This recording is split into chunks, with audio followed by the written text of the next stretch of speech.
Welcome back to the Bass Hive HiveCast. I just want to say thank you to everyone who's been supporting the Bass Hive 1 year compilation. It's been so good to hear that everyone's enjoying it, and I'll leave a link to it down below. We've featured a lot of artists who do garage and who do UK bass and bassline on this podcast, and the guest today is actually, well, he does a bit of bass, but he's mainly known for his drum and bass. It's Outlaw from Klip and Outlaw. Welcome. Yo. How does it feel being introduced as Outlaw from Klip and Outlaw? Does that bother you, or are you used to that now? Not really. Yeah, I think I've come accustomed to it. Yeah, so.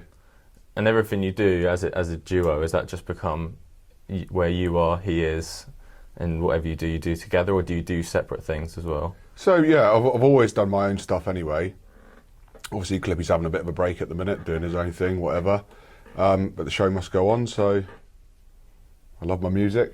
Nice. So if we take it all the way back to the beginning, what was your first introduction to music, whether that be drum and bass or even earlier? DJing with friends, I suppose, like mucking around on vinyl decks, you know, getting drunk, having a good time, and nice. Generally just trying to mix two tunes together. So is your first sort of memory of music through partying and raves and things like that? Yeah, 100%, yeah. And where were you going out when you were younger? Opera House, probably, yeah. Where's that? Boscombe, which is now O2 Academy. It's probably my first sort of types.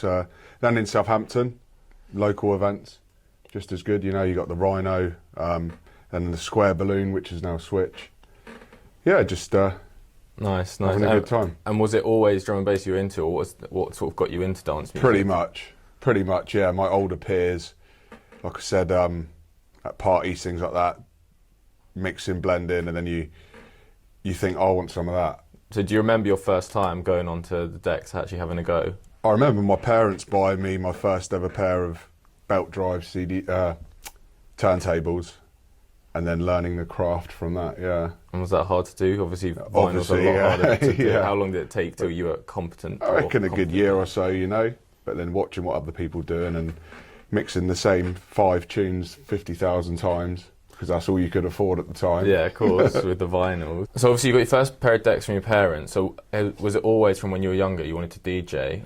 Yeah, and then it aspired from that, like, you learn to DJ, and I feel like from that you want to know, well, how have these guys made that tune?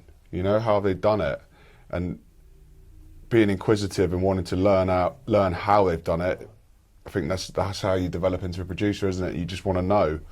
And for me, I wanted to know, you know, I didn't just want to be a DJ. So then it turned out into being a DJ, evolving into a producer, and the rest is history, I suppose. You know? We'll definitely talk about your production, but I want to sort of know a bit more about how you built yourself up as a DJ to start with. So when was the first time you began to actually play out, and were you playing, you said you were playing at these gigs, was that all I think at clubs? The first time, so I went to college and I did an NVQ National Diploma in music technology, and that was sort of getting you around. They did like a DJ side of it, they did a production side of it as well. And I mean, when was I must have been 17 then, 16, 17. And that got you into playing out. Like, they put on a few nights a week at a local bar, and then that evolved into us actually running the night. And when you say us? Yeah, so that was way back in the day. We used to run a night called Traction, like Hold Tight the Traction Boys. That was good. A place in Salisbury called The Barn. And we put on, we had Chasing Status, we had G-Dub, we had Hazard, you know. And then from that, you were your own resident, you know. So we would play, warm up for them, essentially put yourself. One headliner on, yeah. So yeah, that was good. Yeah, really good time. That's cool. And how soon or how late into that journey did you dub yourself Outlaw, and did you link up with your counterpart Klip? It's quite a funny experience, actually. My first DJ name was Jesse James. Like, my name is Nathan James. It was actually my dad that said, "Why don't you call yourself Jesse James?" And then it evolved from that to the Outlaw Jesse James. Okay. And then it was just too long to be on flyers because it looked about that big, and promoters didn't really like that. So I shortened it. So it was either Jesse James or the Outlaw, and I went with the Outlaw, and now it's just Outlaw. you know. Yeah, just easier, isn't it? Yeah, a lot easier. And then from that, I met Klip from. He worked in a record store in Southampton, in the Bargate Centre. Oh, I think they've had a few different venues for their store called Trip 2. I used to go in there buying loads of records, you know. They ran a night as well, so used to try and get on their nights and things. And then from that, I suppose we become friends. Booked him a few times for different nights, and then we started making music together. But that was 10 years ago, you know. Yeah, it's crazy because I mean, a lot of people watching this may not know how kind of infamous the names Klip and Outlaw actually are through the drum and bass scene. Yeah. But you guys have been around for a long time. And yeah, the style of drum and bass is jump up drum and bass. Has it always been that from the word go? We did try to diversify and make different stuff, but then it always turned out into whomps and screeches. And yeah. And is that the sort of drum bass you listen to as well? Yeah, I mean, at the minute, currently, I try not to listen to drum and bass. How come? Just because I don't want to be influenced by anyone else. Well, I've had a little bit of a break, you know, and I write music literally every day, whether it's an hour, 2 hours, 5 hours or 20 minutes. There's always a point at some point I'm sat in front of my computer and trying to write something. And I want to be a bit diverse, you know, like jump up, yeah, I love it. That's where I started, you know, I love it, and I still make a lot of jump up. Not that it always gets released, and not a lot of people hear it, but yeah, it's nice to branch away a bit, isn't it, as well? So what was the first time you started producing, and it came after the DJing? Was that with Klip, or did you No, that was yourself? A long time. So I went, like I said previously, I went to college, did national diploma. That was, I mean, what's college age? It's 16, 17, isn't it? Yeah. So did that. I reckon that was when I first started producing then. But then DJ-wise, I was probably DJing at 14, you know, mucking around with... That's crazy. Yeah, and then from that, the production come, went to college, did that, and then haven't stopped since. And were you always, since you started making it, releasing music, or were you kind of keeping hold of it? No, I think that my first ever release was, he's going to hate me for saying this, it was with Macky Gee, and he used to run a label called, what was it called? Forgot the name of it. Yeah, Macky, Hold Tight Macky, he released my first ever tune. That's crazy. Karma, I think it was called Karma Digital. Yeah. So yeah, known Macky for years. He had my first ever release. Do you think it's still out there? Is it? It's still out there. Yeah. I couldn't even tell you the name of it. But yeah, so that was like those guys that we were all sort of coming through at the same time. You know, like me and Macky used to speak a lot. Obviously, Macky's blown up big time. Yeah. Massive respect for that. But yeah, that was my first ever release, and then got involved with Fat Man on Biological Beats. Had a little stint of running his sister label, Young Guns, all type Fat Man and all the crew. And yeah, I had a lot of releases under Klip and Outlaw with them. Also had my own solo stuff released with them as well, and then helped him manage the label for a little bit as well, and a bit of experience doing that sort of side of things. So if you look at sort of your career as a timeline, is there a certain moment in that where you feel things started to change and things started to snowball and get bigger and more serious? There was, like, our time, I say our time, like I still speak to Fat Man most days, and I've got future releases coming with him and stuff, but we did release a lot of music with Fat Man, and that helped a massive amount. He's got a massive following, a massive release schedule, and a lot of kids and even older peers that buy music from his label, you know. So that really did help get our name out there, and not only that, like beforehand, obviously before myself and Klip were a thing, Klip had his own hold in the field as well, you know. Like a lot of people knew Carl already. Klip, sorry. So that helped. So both of us collabing together, it just worked, you know. It did. And you say you collab with other people like Macky or well, that was not a collab, but released on his label. Yeah. But what was it about your relationship with Klip that worked so well? I think we're both local lads. a lot of our friends are in the same friendship group, you know.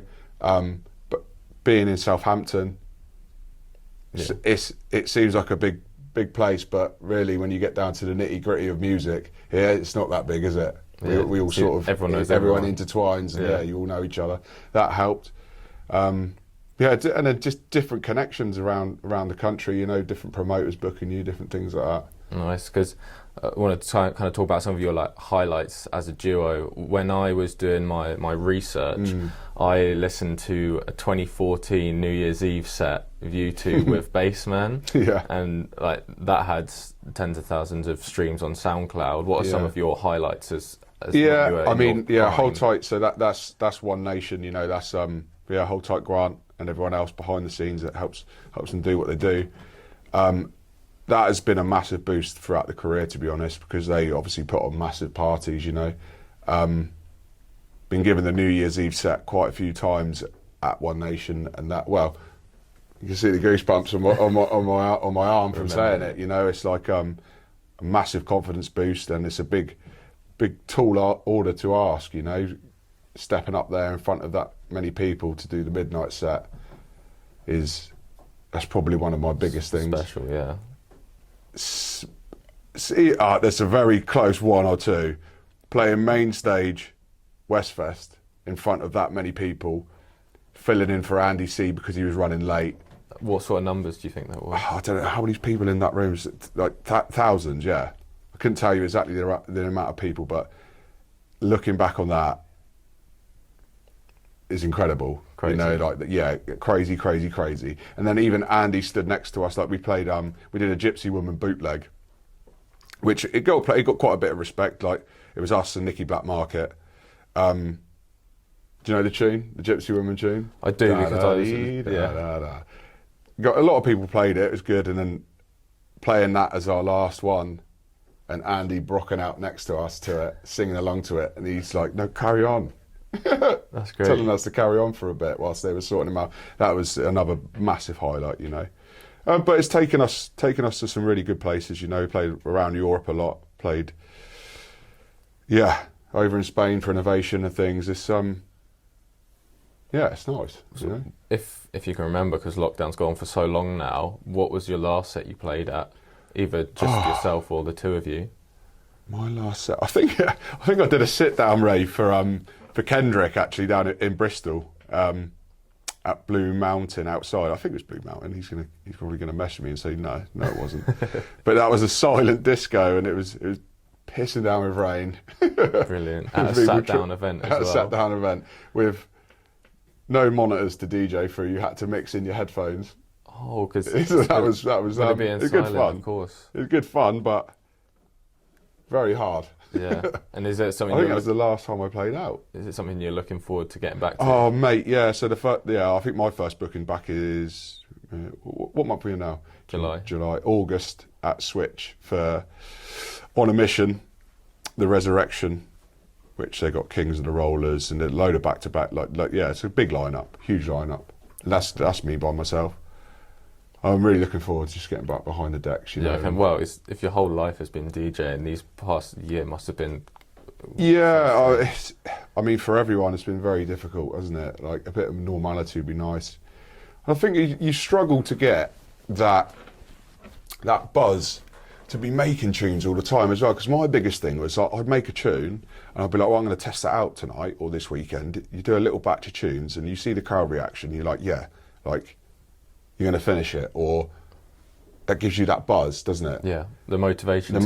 To then get back in the lab and concentrate on your craft. But without that, it's very difficult to get motivated. It is. I'm not going to lie, but trying my hardest. I asked Dread MC this question when we interviewed him. I hope you don't mind me saying on here. You've got a partner and you've got a child.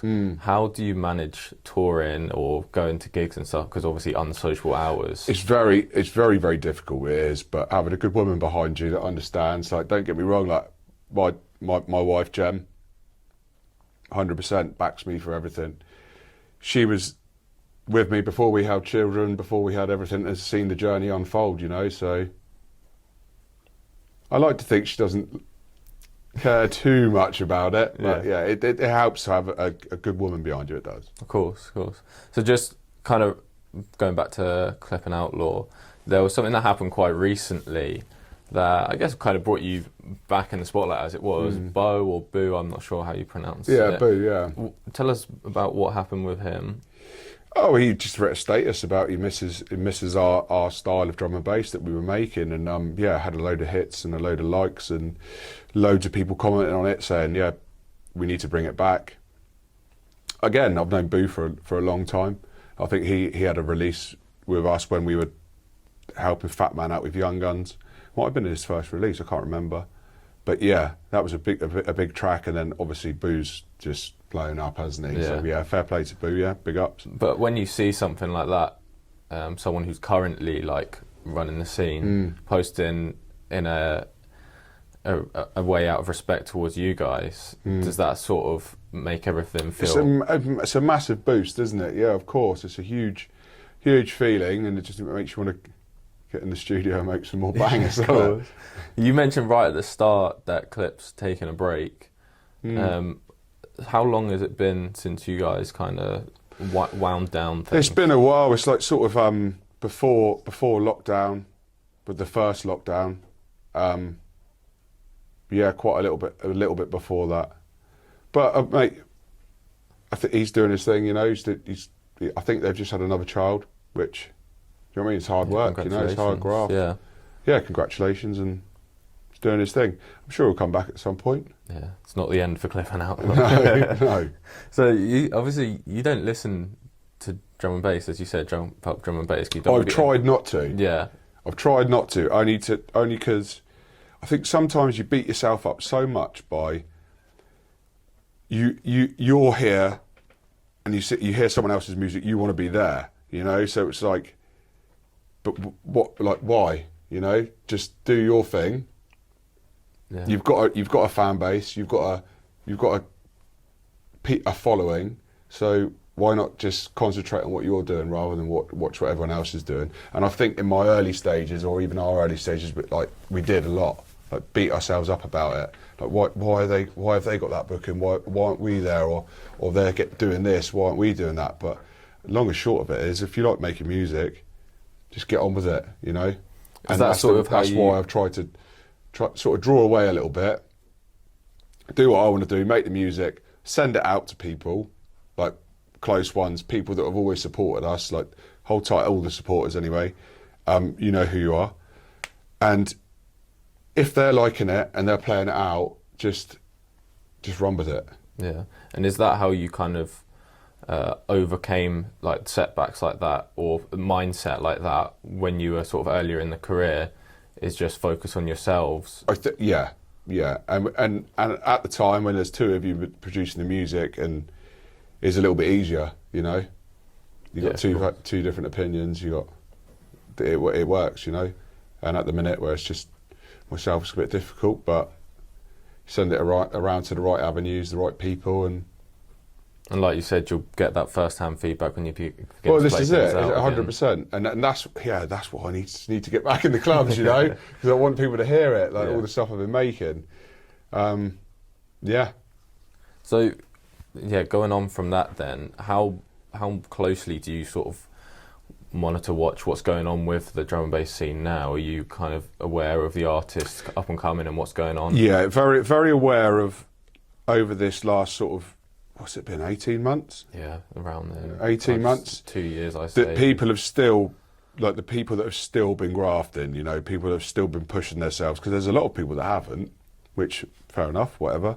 I mean, I can't say I haven't been pushing myself that much, but I have been in the studio making a lot of music, I have, which hopefully you'll all get to hear soon.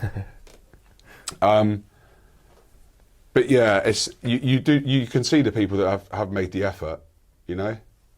See the people touring around New Zealand, Australia. Yeah. And yeah, fair play to them. Yeah, sick. So we do a series on Bass Hive called Making a Buzz, which features an upcoming artist. And if you had to nominate someone to feature in that role, who would you pick? You can say we've said what before, you can say. In drum and bass, or yeah, in the drum and bass scene, because we featured so many. Well, at the minute, like I don't know if anyone's been watching a lot on social media, and this is a massive a massive insight to someone's production skills and how they get about. And he's a huge name. Like, it doesn't have to be an up and comer, no. No, not necessarily. Just someone who's currently doing a bit. Hazard. At the minute, he's let people into his studio, which at the minute, beforehand, no one ever knew. He was very secretive. No one knew what his studio was like. No one knew how he did things. And now he's come out. He's got Instagram, which he never had before. So he survived his career, his whole career as one of the biggest in the scene, with no Instagram and very little social media posts and stuff. And now he's bringing people into his studio to collab with them. And if you've watched any of his stories or his posts, you get to see what he's got in his studio, and oh my God, it is like, yeah. The producer's heaven. The social media side is so big part of things now, and it's something we spoke about with Selector a couple podcasts ago. But how important do you actually think social media is to building a brand and building yourself as an artist now? It's massive. It really is. It's another person's job. I mean, if like myself, you've got a full-time job, 2 children, a wife, and music as well, and then you've got to do the social media stuff as well, it's full-time, and of course it helps. Yeah. Big time. Yeah, and it's good to see people like Hazard, who are kind of from the old school, coming forward and making that their own. Yeah, 100%. Do you think that's like the way that people are going to survive in the long term? I think you have to, you have to, you see, the breakaway from the turntable to the CDJ. Do you know what I mean? Yeah. Some people tried to hold on to that for as long as possible, but eventually you've got to move with the times, haven't you? Same with social media. Eventually you've got to, if you want to stay current, you've got to get at it with them, Now, with Jump Up Drum and Bass, obviously it's been popular, it still is popular, but it's also very popular abroad, specifically places like Belgium. 100%, yeah. What's sort of like your connection to Belgium in terms, because you must have a following from there? I think, we played Belgium, got countless amounts of times. Like, God, I couldn't actually tell you off the top of my head, but that seemed to, that whole scene there seemed to develop from nothing into something overnight, and all of a sudden we were getting booked there twice a week. It was crazy, and some other artists even more than that. So I think some people even moved there because it was so popular. Why do you think it is? Is it something to do with the culture, or just? Yeah, I think it's a lot of youngsters that just love that style of music, and it was good. Like, that was some of the best times we've ever had. Some of the best parties, some of the best sets. And does it rank compared to the UK crowds, or is it's a different crowd? Because if we play here, myself or as Klip and Outlaw, we could play a diverse set. It wouldn't always just be jump up. We'd chuck a few rollers in there, chuck a few uplifting ones, double drops and things like that. But over in Belgium, it does seem to predominantly be jump up and a few screechy noises in there here and there. Well, a lot of screechy noises, and you can notice the difference if you did chuck a roller in there. The crowd does flatten a little bit, so you got to keep that high energy up. You got to keep those mixes coming in. They're like constant mixing. Constant mixing. Yeah, because it's very high banger after banger, high energy, isn't it? So you can't have too much of a break in between tracks. No, and after even if you played there once, you notice that. Yeah. I'll not do that again. Now, earlier you mentioned, you alluded to working or doing some work for a label back in the day, and you also now run the label or own the label Klout, which is your own label. How did that come about? When did you just make the move to start up a label? I think that came around at the point where myself and Kyle, we made a lot of music. There's only so much music one label can put out from yourself, so it was like, I think that's the next stage. So not cut any ties with any of the labels we were working with. Just. So you were releasing as Klip and Outlaw on Klout, or is this before? So the first release we had was a Klip and Outlaw EP. I think maybe in the first couple. Yeah, and they sold really well, and then got a bit of a following. Other artists wanted to release on it, and the rest is history. What's it like setting up a label from scratch? What was your knowledge of it about? Well, we did have a bit of experience, like I said, from working with Fat Man and stuff from before, helping do the accounts and things like that. So I think we were ready, you know. Yeah. Did you find any difficulties during the early days? Not really. I think we were with Cygnus at the time, so they helped with the distribution and stuff. Helped you out as much as possible. We had the tune sat there, you know, so it was like, well, let's do it. Let's get them out there. Yeah, and what have been some of like the highlight in terms of like releases or things that have gone down particularly well? Yeah, we've had some big releases. Like at the beginning of the year, we had the remix EP, which went very well. That was a few different artists on there remixed. Different that was tracks. Remixes of tracks from last year, was it? Yeah. From just over the Klout period, and yeah, that seemed to go really well because not only are you getting like a new tune put out there for people to hear, but you're getting the backing of all the artists that have done the remix, and you're getting the backing of the artists that did the original tune as well. So everyone's pushing it as much as possible. Yeah, that's you're great. getting the exposure for the new artists and for the one that had already done the track. That was earlier this year. What's coming for the rest of the year, or what's planned? So yeah, there's a schedule. I'm not going to give away too much at the minute, but next week there's a track drop in. Yeah, that will be out by the time this goes out. So So you can plug that one away if you like. Yeah, so next track is going to be by myself, Outlaw. No, it's not. It's See For Yourself. No, was the one that finished in Bass Hive Awards. That was it. Yeah. That did very well. It was second in the end. I was chuffed with that as well. Yeah, but then So See For Yourself out next week. Chuffed for that. Bit of a promo campaign coming together for it. So been sent out to quite a lot of people, and the response I've had already is very promising. So we'll see how the rest of the public like it. That's good. And have you got like an end goal with the label, or is it just keep releasing music? Really, try and get a few more artists involved in it, and to work regularly with us, you know, and put out my own music, you know. Sick.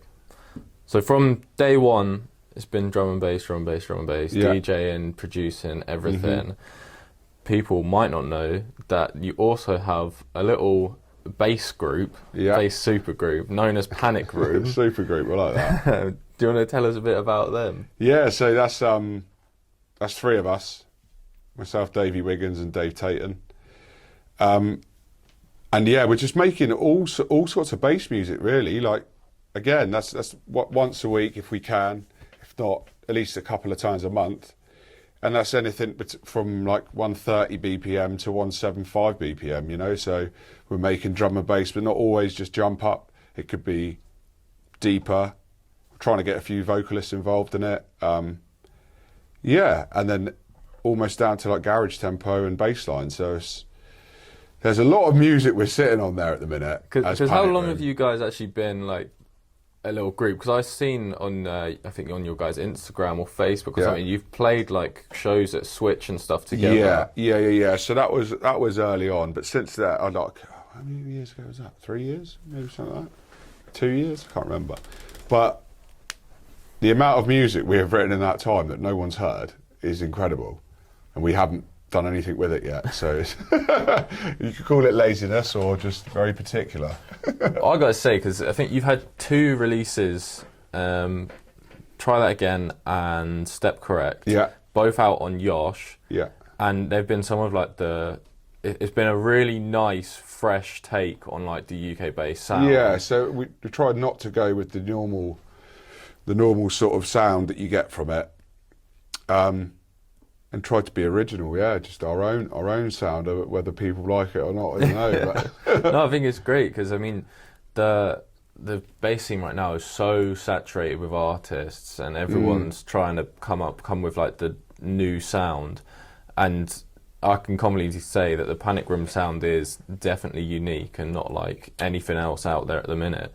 So definitely going to be good to hear you getting some more stuff. There's a lot more to come, so just And so the 2 guys, Dave and Dave, as you mentioned, are these like long time friends, and you've always I've known wanted to him for years and years. In fact, Dave Wiggins, when I mentioned earlier on in the podcast about me going to college, I was at college with Dave. Right. I've known Dave. I grew up in there. the same village as Dave. You know, Dave Wiggins. So I've known him pretty much my whole life. Yeah. So how has it taken this long for you guys to come together? And myself and Dave have always made music. Yeah. Whether it was after college, drinking a bottle of Jack Daniels and trying to make music. It used to be like silly, you know. You used to just have a crack. Yeah. And just try and make random noises and things and record guitars and just things like that. It was really good fun. And then I think as you get older, you try and take things a little bit more serious, don't you? And yeah, and with Dave Tatum as well. I've known Dave a very long time. He makes a lot of music as well, and not only just drum and bass. He'll make across the board, like everything. I think he's got a taste for pretty much all sorts of music, you know. So which helps, you know. Sick. And like I asked with the Klout thing, is there an end goal for you three, or is it just take it as it comes? The end goal is to tour the world and live the dream. Of course, as it always should be. But no, just make good music. Like it is completely different to my drum and bass side of things. It is, and that's what I like. You know, I like the fact that I'm slightly out of my comfort zone, and we're making the drum and bass that I've normally made throughout my career is jump up drum and bass, which some people are. It's like Marmite, you either love it or you hate it, you know. So it doesn't always necessarily get the radio plays and the things you want. The thing is with the Panik Room sort of stuff, a lot of the music we're making is more easy to the ear. So yeah, a massive feel-good factor to get a radio play or something like that, Yeah. or national radio, you know, from all the hard work we put into it. Have you had that then? We had, I think Q played something on Kiss, Nice. but I mean, I'd like to take it a bit further, maybe even a Radio 1 play, you know, something like that. Because I can hear it, that it is quite close to being there.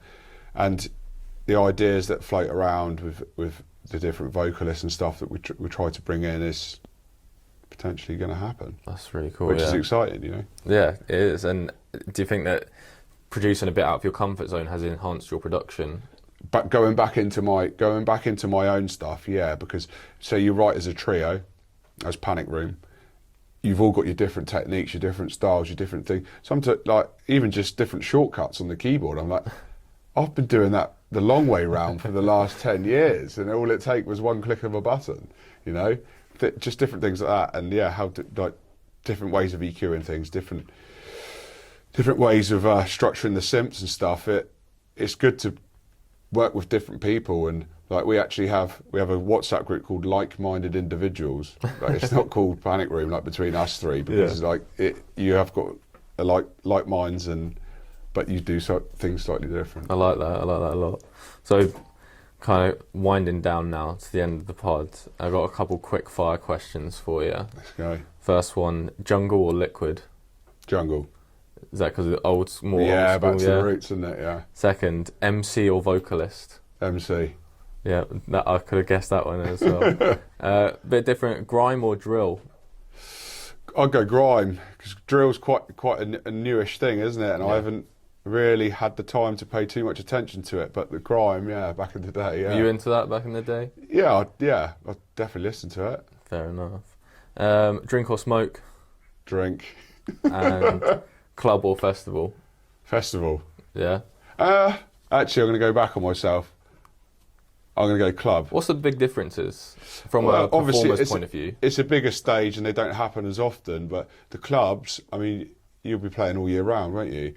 But that's a very difficult question. Yeah, especially when you've probably because you're playing so on that many. massive stage in a festival in front of so many people, or in a club. Like some of the best gigs I've ever played are probably the intimate club gigs where it's very dark and dingy. You might only have 100 people in the room, 200 people in the room. Do you feel that when you do the club ones, the people who come out are there to see you? Yeah, 100%. Yeah. When as a festival, they could be there to see anyone on the bill, couldn't they? And they're just waiting for you to get off, the next person to start. So keeping it festival themed, Freedom Day is just around the corner. In fact, it will have been Freedom Day by the time this comes out. Yeah. If you could put on a festival for the first day, what would be your lineup? I'd go Hype back-to-back Hazard. I'd probably go Kings of the Rollers. Back-to-back myself. No, Cool. Feel free. Joking, yeah. Hype Hazard, Kings of the Rollers. Probably chuck Macky on there. Upgrade. 360 Showcase, which is Fat Man, Nicky and Profile. And myself. And then a whole heap of other MCs. Nice. Yeah. Nice. Do you think that MCs are like vital to drum and bass? I think, yeah, because the crowd hype side of things, there is a limit, you know. You can't just be chattering over every breakdown. You need to know what you're doing, you know. Who do you think are some of the best, or some of the best you've worked with? Some of the best I worked with, Evil B, Fat Man again, legendary. Trigger and Bassman, ran a set with them out in Inno, in the Inno bar out there, and that was just jokes. Like, yeah, middle of the day, blistering hot sunshine, everyone pretty drunk, you know. Is a good vibe. Yeah, that's. And then Shady as well. Shady, like, I feel sometimes he doesn't get as much respect as he needs, but he's one of the best in the game. Yeah. Sick. Have you had? Well, you've been DJing for so long. Can you tell us about any sort of like nightmare stories you've had while DJing? Yeah, there's been a few. I've had the old dreaded put your USB into the CDJ, thinking everything's all good after you've tested it in the studio, gone out, and then it goes into the loop where it just loops for a bar. And just stuck there like, what do I do? I can't even mix out of it. Had that. I've had loads of different things. People pulling your USB out of the CDJ, getting too erratic. Forgotten headphones. So forgotten your little headphone adapter. Oh, that's yeah, a nightmare. that's the one, isn't it? So every mistake you could have made, you think. And you try and learn from it, don't you? I've had other DJs in particular, naming no names because I wouldn't want to say it on this podcast, turning up with their Serato, and I'm trying to mix like the second or third to last mix of your set, and they're setting up their Serato, playing the sound effects through your headphones, and then looking over at you and laughing. But I know them, you know. Okay, yeah, they're not. Cheers, mate. Yeah. You know, yeah, thanks. They're trying to put you off. Yeah, they're trying to catch you out. That's great. Knowing that. So, out of all the places you played, have you got anywhere left on your bucket list that you'd like to play? Yeah, there's so many. So many. I probably couldn't name them all. You got any off the top of your head? Top of my head. Oh no, you got me. No, you've got me. That could be as in location, city, or that could be venues. Yeah. Whatever you're feeling. Top of my head, I couldn't say. Okay, what about some of the ones you've already played? What's been the best? Like I said before, the best has probably been Westfest main stage. Even though we weren't properly booked for that, it was just filling in. But they're the ones that you grasp, aren't they? The ones you take and you run away with. Last minute things, sort of thing like that. Two questions before the big two at the end. What's in your rider? Oh. Yo.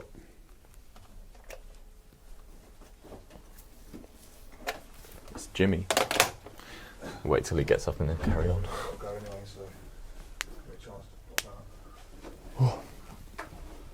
Should we stop recording? I won't go over half an hour, will it? So No. that's all right. I've only got 4 more questions.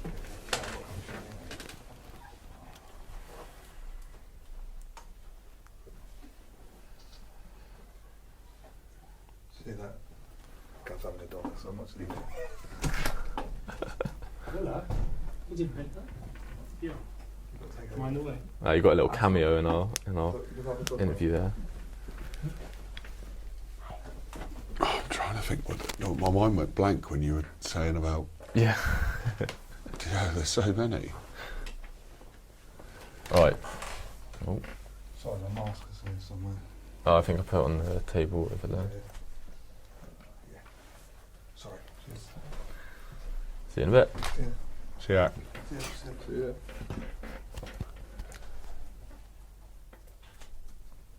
What's in your rider? So yeah, the rider's normally a bottle of Grey Goose, and beers. Just beers. Beers, yeah. Nice. Yeah. And then we've been asking a couple people this. Obviously, it's that time of year. If you could put together a 5-song summer playlist. Oh. Got you on the spot again. Yeah, you have. Yeah, I'm unprepared for this one. Drum and bass or bass Anything you music? like. Like I said, so I haven't been listening to a lot of D&B at the minute. So basically, just been listening to national radio, which has a lot of cheesy stuff. Oh, on that's there. fine. What songs you feeling? Well, yeah, I've got me because I probably don't even know the names of them. Yeah, so a lot I of guess cheese that's what on it. happens when you listen outside of your specific genre, I guess. Well, this You're is nice it. tuned in. I'll have to come back at you with that. Okay. With some more credentials. No worries. All right, well, always ask the same 2 questions at the end. And Yeah. one's about the past and one's about the future. Start with the past. Mhm. What piece of advice would you give to your 16-year-old self? Don't listen to what anyone's saying. Carry on, believe in yourself, and get in that studio as much as possible, and don't sack it off for anything. Yeah, that's good advice for anyone really who's doing music. And then the next one is, where do you want to be 5 years' time? 5 years' time. In all fairness, I'm quite happy with the way things are going. I want to release more music. So, I mean, on average, I'll probably put out maybe 3-4 tracks a year. Sorry. And I want to release more than that. I want to build the label to a standard where it's respected a bit more, you know, has a bit more of a following. People know when someone says Klout, they know exactly what it's about. Huh? I like that. Well, yeah, it's been really interesting speaking to you, as speaking to someone from a different scene to those we've already spoken to. Appreciate you coming on, and yeah, Oh, cheers. thank you for having me. Yeah, go buy the single as well. Yeah, we'll put a link to the single, put all of Outlaw's links, links to the other Bass Hive HiveCast and everything else below. Cheers for watching. Peace.